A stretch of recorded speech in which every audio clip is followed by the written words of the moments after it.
भारत माता की, भारत माता की, वंदे वंदे। धन्यवाद। पोरबंदर लोकसभा सीटना उम्मीदवार तरीके नामांकन भरवाना प्रसंगे आजना कार्यक्रम में अपना वच्चे उपस्थित वंदनीय संतगण, मंच पर विराजमान तमाम जनप्रतिनिधियों, संगठनना पदाधिकारीओ, आमंत्रित मेहमानों, उपस्थित कार्यकर्ता बंधु भाईओ अने बहनों, आप सौनु हूँ हार्दिक स्वागत करूं छूं। दोस्तों, सौ प्रथम महात्मा गांधीना चरणों में वंदन करूं छूं। कृष्ण सखा सुदामाना चरणों में वंदन करूं छूं। आ महात्मा गांधीनी जन्मभूमि छे। हूँ भावनगर थी आऊं छूं। भावनगरनी अंदर महात्मा गांधीना विचार आधारित बुनियादी शिक्षणनी सौथी वधारे संस्थाओं आवेली छे। आ संस्थाओने बचाववा माटे, आ संस्थाओने मदद करवा माटे गांधीजीनी 150मी जन्म जयंती वखते मैं 150 किलोमीटरनी पदयात्रा गांधी मूल्योना मार्गे करीने करी हती। एटला माटे स्वधर्मथी हूँ पोरबंदर साथे जोड़ायो हतो। हवे कर्मथी पोरबंदर साथे जोड़ावा माटे आपना आशीर्वाद माटे आवी रह्यो छुं। मने पूरो विश्वास छे आ धरतीनी ताकत, आ धरतीना संस्कार ए कंईक अनोखा छे। अने एटला माटे पोरबंदर, राजकोट अने जूनागढ़ आ 3 जिल्लानी बनेली आ लोकसभा सीट दोस्तों हूँ चूंटणी जीतवा माटे नथी आव्यो, जनताना दिल जीतवा माटे आव्यो छुं। लोकशाहीनी अंदर जनताना दिल जीतवा ए बहु आवश्यक होता होय छे।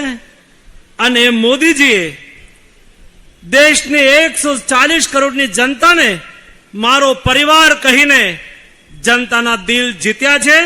ए अमे प्रवासमां ज्यारे जई रह्या छीए त्यारे जनतानो जे उमळको छे, जनतानो जे उत्साह छे, एना आधारे अमे अनुभवी रह्या छीए। अने એટલા માટે જ મોદીજીએ કહ્યું કે મારી દ્રષ્ટિએ આ 4 જાતિનો વિકાસ એટલે રાષ્ટ્રનો વિકાસ। આ 4 જાતિ એટલે કોણ? મોદીજીએ કહ્યું કે ગરીબ એક જાતિ છે, મહિલા એક જાતિ છે, કિસાન એક જાતિ છે અને યુવાન એક જાતિ છે। આ 4 જાતિના વિકાસ માટે નરેન્દ્રભાઈ પાછલા 10 વર્ષોથી અથાગ પ્રયાસ કર્યો છે। અને પ્રયાસનું પરિણામ હું જ્યારે ગામડાની અંદર પ્રવાસ કરી રહ્યો હતો, શહેરની અંદર પ્રવાસ કરી રહ્યો હતો, મારી સામે આ 4 વર્ગના લોકો પ્લે કાર્ડ લઈને ઉભા રહેતા હતા, કહેતા હતા કે અમે કિસાન સન્માનના લાભાર્થી છીએ, અમે મોદીજીની સાથે છીએ, અમે તમને સમર્થન કરીએ છીએ। અરે કોઈ મહિલા કહેતી હતી મહિલા સશક્તિકરણ માટે મોદીજીએ કરેલા પ્રયાસથી અમે મોદીજીની સાથે છીએ। અરે કોઈ ગરીબ કહેતા હતા અમને મુફ્ત અનાજ મળી રહ્યું છે ને એટલે અમે મોદીજીની સાથે છીએ।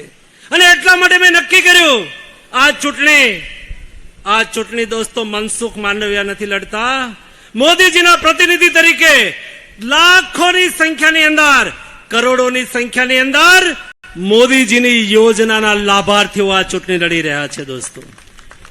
અને એટલા માટે 4 લાભાર્થીઓ મને સામેથી કહ્યું।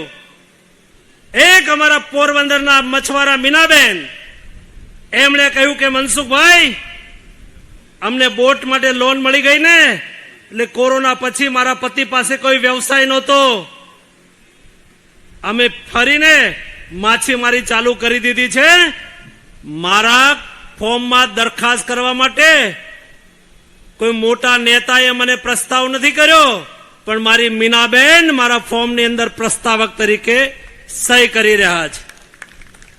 મારા ફોર્મની અંદર અમારે એક ગોંડલની બહેન નયનાબેન, હું એમના ઘરે ભોજન માટે ગયો હતો.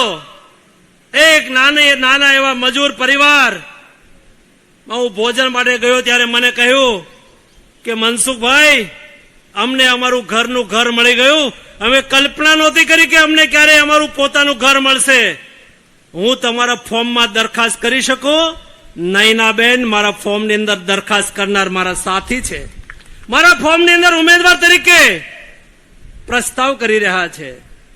અને અમારા જેઠા બાપા એક વખત બોડિયું લઈને ઉભા હતા મારા પ્રવાસ દરમિયાન.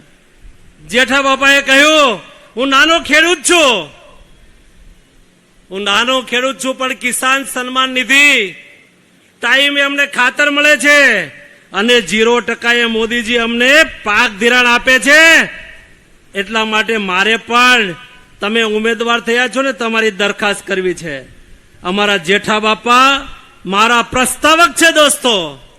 અને ચોથી જાતિમાંથી પ્રતિનિધિત્વ કરી રહ્યો છે અમારો યુવાન યશ.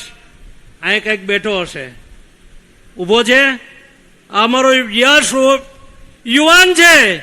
એમણે કહ્યું કે હું ડોક્ટર બન્યો છું.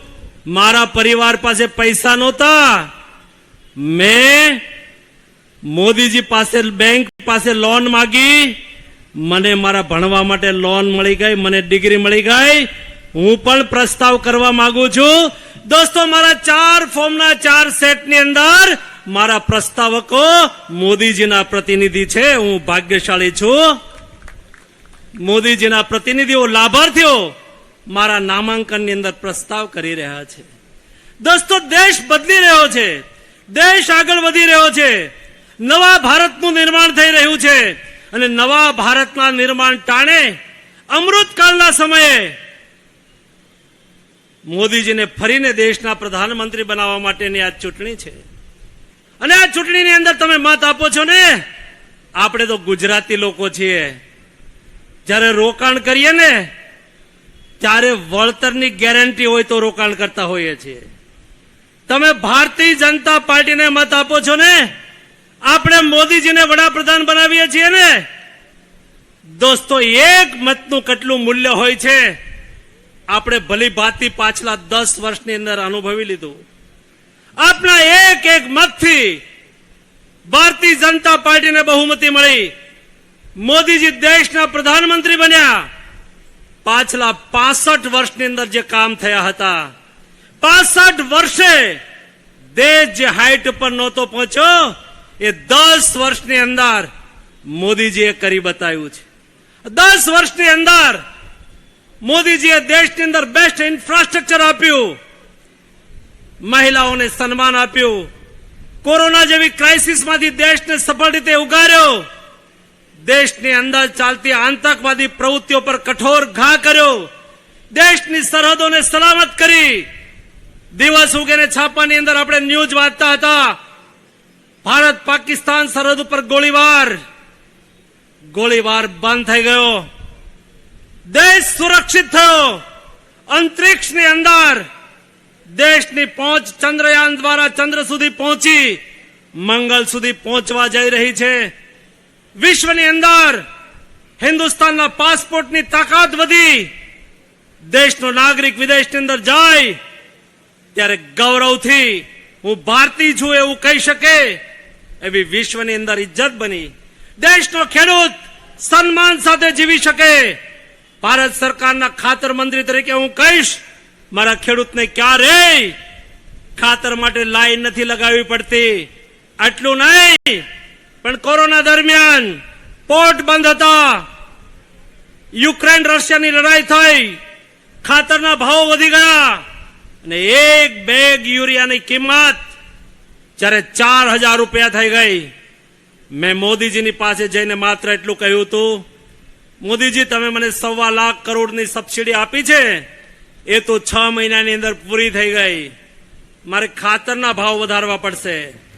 ત્યારે તમે ને મેં જેને દેશના પ્રધાનમંત્રી બનાવ્યા છે એવા મોદીજીએ મને કહ્યું હતું કિસાન એ અન્નદાતા છે, એના ઉપર ભારણ નહીં આવવું જોઈએ. અને